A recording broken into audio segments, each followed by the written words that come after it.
What's up, guys? Welcome back to the channel. Nemo Propaganda here, and today we're going to check out the Logan Dynamo 10. Those of you that follow my work regularly may have seen me review the Dynamo 12, and you probably saw how much I loved the hell out of it. So, of course, I wanted to check out its little brother, the Dynamo 10. Plus, you guys in the comment sections wanted to know about it too, because it's $400 cheaper. So let me get those main specs on screen so you guys can check that out. I'll tell you about some specs and standout features, what makes the subwoofer special. I'll tell you what it sounds like, you know, the areas where it's going to excel, and then who I think it's for. We'll compare it to other subwoofers in and around at the same price, as well as its own bigger brother, the Dynamo 12. I think that's very, very important. And then we'll wrap up the video. So let's jump into those unique features. Arc Genesis room correction. Yep, you get room correction just built in. Super easy to use. You just pull out your laptop, USB cable to the sub, another USB cable to the mic. You take a couple of measurements. Inside of about 3 minutes, the subwoofer is calibrated and set up. The app is one of the best apps I've ever used. Oh, by the way, the microphone is sold separately, but it's very affordable. I think it's $40 or $50. And I just wanted to give a special shout out to Logan for not price gouging us on the microphone. You know what I mean? I feel like they could have priced it at $99 and nobody probably would have batted an eye, but they didn't. They priced it at like 40 or 50. I think it's like $49. Very reasonable. Thank you, Logan. So back to the sub and the unique features, the app. If you saw my review of the Dynamo 12, you know I said that the Logan cell phone app for their subwoofers is the best I've ever seen. It is the best. It is the most intuitive. The UI is the most beautiful. It's the easiest to use. Whether you want to tap to make adjustments or use a slider, you get both options. You know, you get a couple of different modes, like a late night mode that, you know, rolls off some of that low frequency room rumble in case you've got neighbors that are close by or someone in a room next door, maybe a baby sleeping, things like that. You also get a single PEQ right at 30 hertz. That's going to be really important for my guys that are in apartments where, you know, you're like, hey, you know, sometimes I want to, you know, watch movies a little bit later, but I worry those really low frequency waves are going to go through the walls and disturb my neighbors. You can dial that back in the cell phone app. It's super easy. You got a ton of options, guys. The cell phone app is phenomenal, remarkable, chef's kiss. I love it. And it comes in a matte white finish or a piano gloss. And a note on that, it does seem like Logan is sparing no expense when it comes to their painted finishes. They are just perfect. They're absolutely perfect. A lot of you guys might not know matte finishes. Like if you saw this in person, you would notice it's really nice. One of the things that makes it really nice, and I don't think they mention any of this in their marketing literature, but I happen to know a thing or two about paint. This finish is most likely 5 stages, maybe 4 stages, maybe 4. It's most likely about 4 stages. And what someone has to do, most likely by hand, paint it, sand it to smoothen it out, let it dry, paint it again, sand it, paint it again, sand it again. That's what it takes to get a really nice matte finish like this. You know what I mean? So I'm just so happy that it's this nice. This is like just, all right, I can go on about this forever. Also, their piano gloss is very, very nice, automotive grade, real nice stuff. So I've told you, look, it's got incredible features. It's got incredible build quality. The app is my favorite. What the heck does it sound like? How does it compare to some other stuff? Should you buy it, right? So being a smaller sub, it's going to be very different than its bigger brother. I'll mention some of that as I take you through what it sounds like, and then we'll get into more of that as I compare it to its bigger brother. So this subwoofer is going to be able to play relatively loud. This is a subwoofer that is all about trying to give you as much output as possible from a relatively small form factor. It's got 500 watts RMS. That is quite a bit. If you look at most compact 10-inch subwoofers, they generally have about 300 watts. Yes, there are subwoofers that have more that are 10s, like something like the JL Audio E110. But that subwoofer is like $2,300. Right? We got to keep that in mind. So 500 watts, quite a bit for a compact 10. Good output. It's got pretty strong extension for being this. I mean, this is like smaller than a REL T9X in terms of its like overall cabinet size, right? Like this is not very big at all. Very respectable extension. The spec is ±3 at 23 hertz. Most rooms, you're probably going to get down to around, maybe 21, 20, I'd say. Some people, those of you that are really lucky with the rooms, might get down into the teens, but it's a 10-inch. Manage your expectations. Most 10s, guys, don't like to do much below 20 hertz. It's just too low compared to their resonant frequency. And this is something I don't ever really get into. I'm not too technical of a reviewer, but if anyone's wondering, this is an important aspect of subwoofer design. And this is one of the reasons you don't see 8-inch subs doing like 15 hertz, right? All cones have what's called a resonant frequency. And subwoofers generally, most speakers even, they don't like to play below their resonant frequency. It's where you start to get more and more distortion the more you go below the resonant frequency, right? So an average 10-inch subwoofer may have a resonant frequency around 35 hertz. So go like 10 below, 25, 23, 22, not a big deal. You try to get into the teens, you're like 20 below its resonant frequency, you're going to run into a ton of distortion, guys.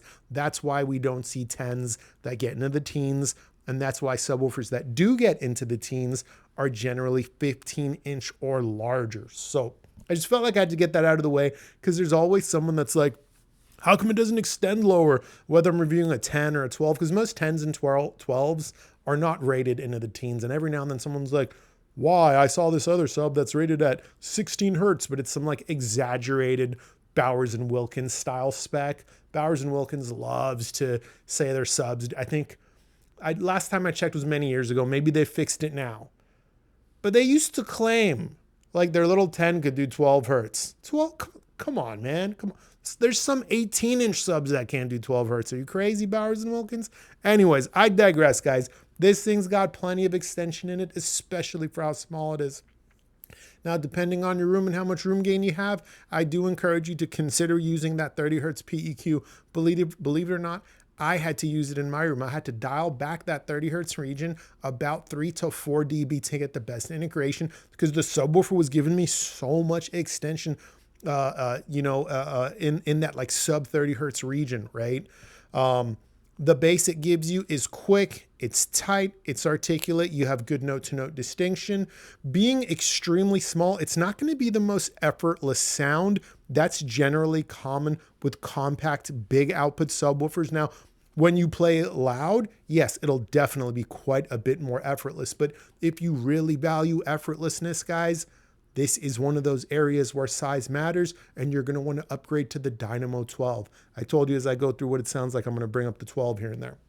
So that's one area. Another area, guys, is going to be sense of scale. 10-inch subs, sealed ones, compact ones like this, they're not going to have the biggest sense of scale in the world, right? They're tiny boxes.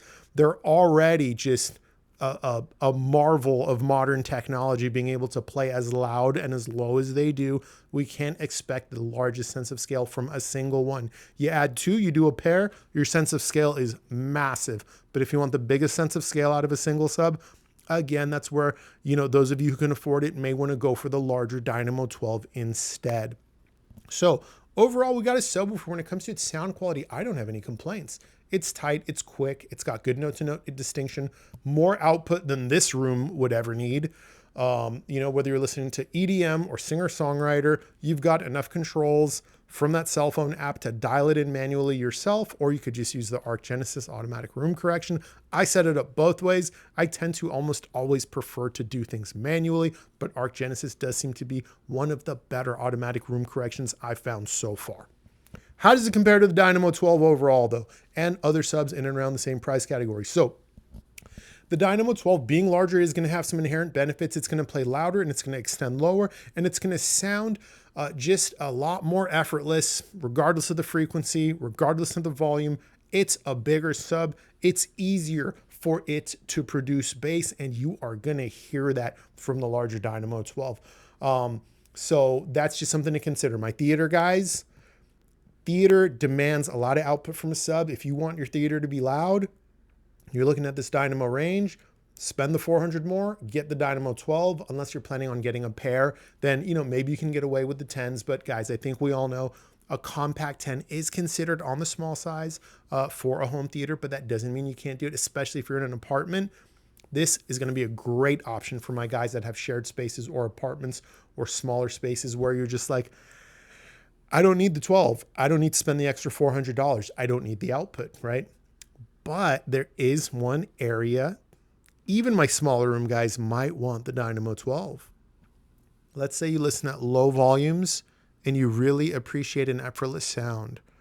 You may think in a small room, the smaller sub's going to get that done. It just logically sounds like it makes sense, but it's actually the larger sub. So my small room guys that like to listen at low volumes, but still want that effortless full sound at low volumes, the larger Dynamo 12 is actually going to be better for you. The Dynamo 10 is for my guys that don't have a lot of space, but still want a sub that can get respectably loud, and you want all those modern controls, all those modern features, right?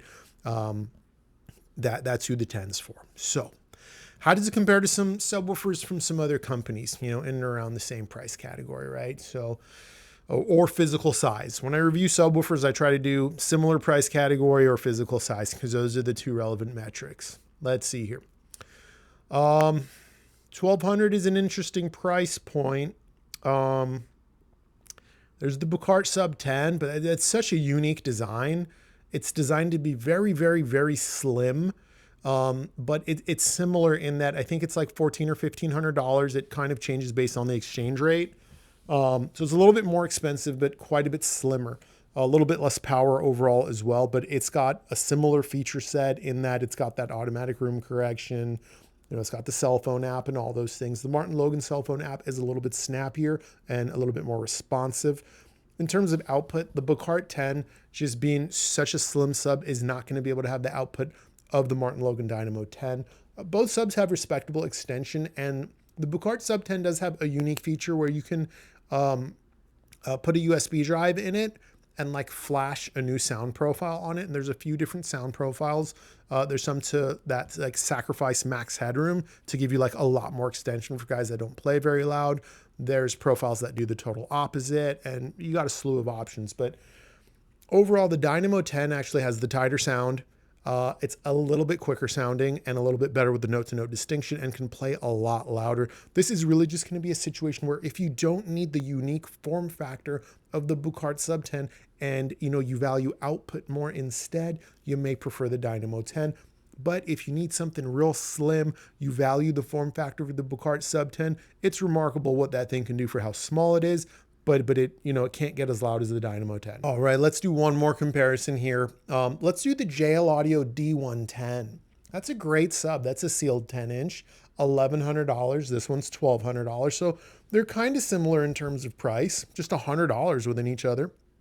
And JL Audio they make a remarkable subwoofer.